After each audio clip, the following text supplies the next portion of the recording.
What is up, YouTube? Today I will be sharing to you how you could connect your AirPods or any wireless headsets to your Xbox One S or PS4. So right now the audio is coming out from the TV, as you guys can hear. And the way you could connect the headset to your consoles, it's very easy. It will be different for other TVs, but the option will be around the same.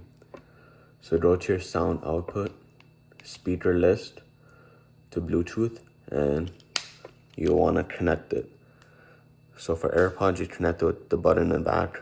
Once it pops up, you connect it.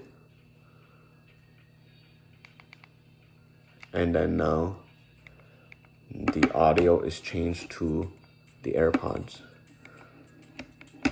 And the method is the same for any wireless headsets. So let me put on some audio. And it is coming out from both of the AirPods, not the TV.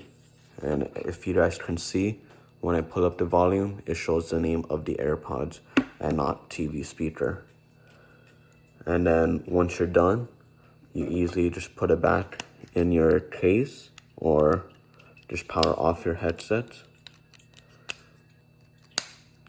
And then shortly after, the audio will come back to the TV, as you guys can see.